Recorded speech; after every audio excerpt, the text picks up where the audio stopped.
انسوا السوالف اللي بتسمعوها في الاستوديوهات والتحليل التقليدي. اللي صار امبارح مش سوء تغطية، اللي صار انهم رموا كاسيميرو بصحراء بنص الملعب وعملوا حفلة دبكة حواليه. شفنا ترند الدوري الانجليزي بيحكي انه اليونايتد رجع مع كاريك بس عشان سلسلة اللا هزيمة.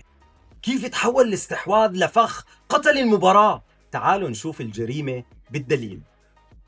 تخيل معي، ويست هام في المركز ال 18 بيحاولوا يهربوا من الهبوط. نونو سانتو رسم هندسة دفاعية قفلت كل المنافذ، بس في سر ما حدا انتبه له. في غلطة زمنية مدتها بالضبط 0.12 ثانية، انزلاقة بسيطة بمقدار 4 سنتيمتر على عشب لندن ستاديوم هي اللي مسحت تعب 90 دقيقة. رح أكشف لكم ليش هاي الجزء من الثانية هي اللي رح تحدد مصير ويست هام بالدوري. تعرف مين اللاعب اللي لمس الكرة أكثر شي بأول 20 دقيقة؟ سؤالي إلك قبل ما نكمل، هل المشكلة في دي ان اي كاريك اللي بده يلعب هجوم كهربائي ولا في اللاعبين اللي خذلوه؟ ويست هام سجلوا هدفهم من غدرة مرتدة أخذت أقل من 5 ثواني، وبهاي اللحظة كاسيميرو كان حارس عمارة مهجور. تخيل لاعب واحد مطلوب منه يغطي مساحة أفقية أكثر من 30 متر مربع ولحاله. مين المسؤول؟ كاريك اللي سحب الأظهرة للهجوم ولا اللاعبين اللي صار عندهم سرحان ذهني؟ المشهد التكتيكي لهاي المباراة كان عبارة عن صدام بين الهوس بالسيطرة وفوضى المرتدات. اليونايتد استحوذ على الكرة بنسبة 65%، وصلت ل 84% قبل الشوط الأول بشوية، بس شو الفايدة؟ هذا استحواذ الغشيم. لمسوا الكرة في مناطق ويست هام 248 مرة، بس ويست هام كان عندهم 20 اعتراض للكرة. تخيل الجدار الدفاعي اللي بناته ديبو مافروبونوس، المسافة بينهم وبين خط الوسط ما زادت عن 12 متر طول المباراة. اليونايتد كان مثل اللي بيخبط راسه بجدار كونكريت وهو مفكر انه مسيطر. قديش كانت المسافة العمودية بين خطوط دفاع ووسط ويست هام؟ كاريك قرر ينسف السيستم الخشبي والجامد تبع الثلاثة دفاع اللي كان يلعب فيه أموريم. اليونايتد تحول لشكل 4-2-3-1 هايبريد، تتحول ل 3-2-5 أو حتى 2-2-6 وقت الهجوم. هاي بصمة كاريك عشان يرجع السيولة الهجومية. دالوت كان يدخل للعمق كبيفوت ثاني جنب كاسيميرو، بينما لوكشو كان طالع سياحة بالجناح اليسار. ليش؟ عشان يثبت جارود بوين في الدفاع. في لغة الأرقام المتقدمة بنحسب شيء اسمه Transition Exposure أو TE، يعني التعرض للمرتدات. لما تهاجم ب 2-2-6 انت مش بتضغط، انت بتنتحر تكتيكيا. كاسيميرو انحط تحت ضغط الايزوليتد بيفوت بريشر، الاي بي بي صار لحاله تماما. خد عندك هالمعلومة الواو، ويست هام ما فازوا بالحظ.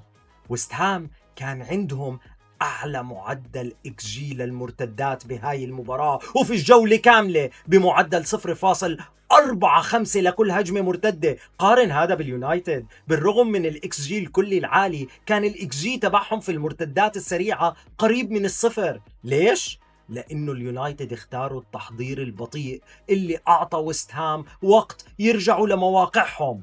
بينما ويست هام لما كان يقطع الكرة كان يوصل لمرمى اليونايتد بأقل من 5 ثواني. هجمة ويست هام اللي سجلوا منها كم ثانية أخذت بالضبط؟ الخدعة اللي كلنا صدقناها، الكل مفكر انه اليونايتد كان الافضل لانه الاكس جي تبعه وصل ل 1.8، والكل مقتنع انه هدف شيشكو بالدقيقة 96 هو حظ او روح الفريق. الحقيقة هاي أكبر كذبة. اليونايتد كان في انهيار سيستم من لحظة تبديلات كاريك. الهدف ما كان معجزة، الهدف كان نتيجة حتمية لتآكل التركيز عن ويست هام اللي استنزفهم الاستحواذ السلبي لليونايتد. الاكس جي العالي 1.8 كان لازم يعطي اليونايتد اهداف كتيرة، بس انصدموا بدفاع ويست هام اللي ابدع في دفاع الطوارئ ومنحهم من التسجيل. يا شباب، ممكن تقرأوا بالتحليلات إنه وان بيساكا أثبت وجهة نظره ضد فريقه القديم. سيبكم من هالسوالف، الحقيقة إنه تألق وان بيساكا كان جزء أساسي من الفخ اللي غرق كاسيميرو.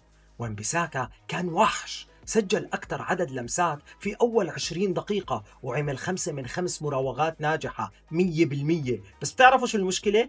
هذا النجاح خلى فريق اليونايتد يطمع ويقدم 6 لاعبين للهجوم، وان بيساكا صار مخرج عمودي فعال لدرجة انه الفريق نسي يأمن نص الملعب وتركوا كاسيميرو مقطوع من شجرة يواجه مرتدات ويست هام لحاله. نجاح وان بيساكا الفردي كان هو التخدير اللي خلى السيستم كله ينكشف ورا. في الدقائق الجاي رح أشرح لكم ليش ال0.12 تانية تاعت هيرمانسن هي اللي كشفت فضيحة الخمسة عند اليونايتد. خليكم معي لأنه اللي رح تسمعوه الآن هو قصة الغدر التكتيكي اللي ما حد حكاها.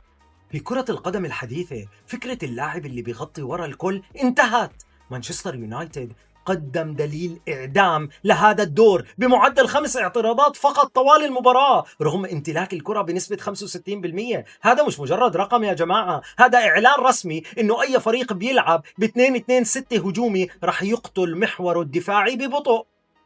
كم انترسبشن اليونايتد كان عنده خلال 90 دقيقة؟ الخيانة التكتيكية صارت لما كاريك قرر يستعيد السيولة الكهربائية على حساب التغطية. كاريك باع كاسيميرو في سوق المرتدات، تركه يغطي مساحة بتزيد عن 30 متر مربع أفقي لحاله في الدقيقة 50. كاسيميرو ما كبر بالعمر، كاسيميرو صار كبش فدا لسيستم الايزوليتد بيفوت بريشر اللي اخترعه كاريك بمخاطرة غير مدروسة. ليش كاسيميرو كان لازم يغطي 30 متر مربع لحاله بالدقيقة 50؟ اللي صار مع كاسيميرو امبارح بذكرني بخراب البيوت اللي بصير EAFC. قد ما تحط انستراكشن stay back while attacking، من اول مرتده بتلاقي لاعب واحد ورا بالدفاع وبتجيب العيد. ويست هام استغلوا هذا الجليتش بمرتدات كانت توصل لمرمى اليونايتد باقل من 5 ثواني بالضبط، وكأنك بتلعب ضد خصم عارف كيف يضربك بالكاونتر اتاك من لمسة واحدة. يا جماعة ركزوا معي باللي رح احكيه الآن لأنه هون بتكمن الفضيحة. تخيل لاعب مثل كاسيميرو بخبرته وثقله يضطر يواجه مرتدة 3 ضد 1 لوحده بس لأنه لوكشو وماينو قرروا يهاجموا بنفس اللحظة. وويست هام ما سجلوا بالصدفة، ويست هام سجلوا لأنهم عرفوا إنه اليونايتد عنده انهيار سيستم في سرعة الارتداد. هاي هي الخلاصة القاتلة يا جماعة. خدوا هاللقطة وشاركوها لأنه هذا هو السر اللي ما بدهم إياكم تعرفوه عن سيستم كاريك الجديد والهش. وهون بيجي ثمن الوعد. 0.12 ثانية بالدقيقة 96 الحارس هينمانسن انزلقت رجله 4 سنتيمتر بس. هاي الانزلاقة أخرت ردة فعله أجزاء من الثانية وهي اللي سمحت لشيشكو يلمس الكرة ويسجل التعادل. لولا ندى العشب في لندن ستاديوم كان اليونايتد خسر حتى الإكجي الوهمي تبعه. كم سنتيمتر انزلقت رجل الحارس هيرمانسن؟ إذا اليونايتد استمر بهاي خديعة الاستحواذ المركز الرابع رح يطير منهم لصالح تشيلسي اللي وراهم بنقطة واحدة بس. تحليل رد فعل مايكل كاريك بعد المباراة لما حكى كنا أوكي بس أكيد مش بأفضل حالاتنا، بكشف لنا مدرب بفضل إيجاد الطريقة للفوز على المثالية التكتيكية. هاي ثاني مرة في 3 مباريات اليونايتد بيخطف نتيجة في الدقائق الأخيرة بعد الفوز على فولهام بهدف شيشكو القاتل برضه. هذا الليت جول ستابل بذكرنا بأيام فيرجي تايم بس إله جذر تكتيكي حديث. كفاءة البدلاء بدخول شيشكو وزيركزي في وقت متأخر. كاريك استغل تعب الانضغاط العمودي عند ويست هام اللي قضى 90 دقيقة في بلوك دفاعي عالي الكثافة عانى من هبوط في التركيز بالضبط باللحظة اللي اليونايتد دخل فيها مهاجمين فريش وأقوياء بدنياً. الخلاصة اللي لازم نطلع فيها من هالتعادل هي مانشستر يونايتد عندهم الأدوات اللي تخترق أي تكتل بس بيفتقدوا للانضباط الدفاعي اللي بيحافظ لهم على السيطرة العقيمة. ويست هام عندهم التكامل الهيكلي اللي بيخليهم ينجوا بس بيفتقدوا للقدرة الذهنية إنهم يسكروا الباب للنهاية. إجبار دالوت على البقاء في خط الدفاع الثالث restraining pivot ومنعه من تجاوز خط 30% الدفاعي أثناء التحول 3-2-5 لتقليل الTE. تفعيل بروتوكول 90 بلس لويست هام، تمارين تحمل ذهني مكثفة لخط الدفاع لتقليص 20 نقطة اللي ضاعت منهم وهم متقدمين بالنتيجة هذا الموسم. يا شباب اليوم خلصنا من تحليل السطح ودخلنا بالعمق. عرفنا إنه الاستحواذ فخ والاكس جي 1.8 كذبة إذا ما كان عندك بلاج حقيقي بنص الملعب. هيك تتحول من مشجع عادي لخبير تكتيكي بيعرف انه 0.12 ثانية هي اللي بتحدد مصير أندية. إذا كاريك ما صلح ثقب كاسيميرو قبل مباراة تشيلسي، اليونايتد رح يغرق بمستنقع المرتدات. لا تراهن على شباك نظيفة لليونايتد طول ما التي اي فوق ال 0.4. احفظ الفيديو عندك، بوك مارك وسيف عشان ترجع له لما اليونايتد يستقبل هدف مرتدة المباراة الجاي وتقول سمعت هالكلام في الميتا دكتور. سلام.